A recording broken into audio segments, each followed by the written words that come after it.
Un printemps sans une goutte de pluie, un mois de juillet sans beaucoup de soleil, les producteurs de fruits et légumes ont vécu une saison 2011 catastrophique. Mais le climat n'a pas été le seul responsable de cette galère. Jean-Pierre, producteur des Bouches-du-Rhône, a aussi subi de plein fouet la crise de l'E. coli en Allemagne. Quand la bactérie était là, ça a arrêté le marché net. Le marché, il a mis un moment avant de redémarrer. Ça a été catastrophique pour nous.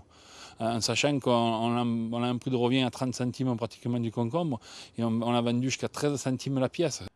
Résultat de ces ventes à perte, une situation économique proche de l'étouffement.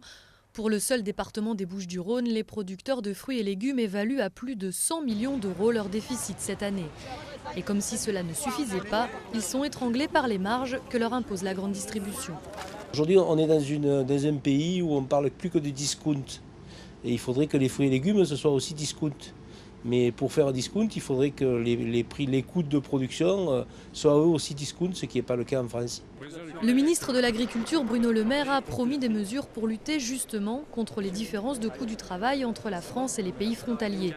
L'idée est d'éviter que les grossistes s'approvisionnent en Espagne, par exemple, pour vendre en France des fruits et légumes moins chers. Mais cela ne suffit pas, il a donc promis de débloquer une aide immédiate pour ces producteurs en difficulté. Mais combien? C'est la question que la FNSEA se pose.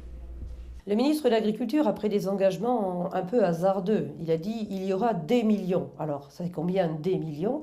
Certains départements ont déjà chiffré les pertes. Il est évident qu'il y aura des déçus parce que le ministre a pris des risques. Le ministre donnera son chiffre ce mercredi. Les producteurs ont déjà prévenu, si l'enveloppe allouée est décevante, ils promettent des actions coup de poing dans les prochains jours.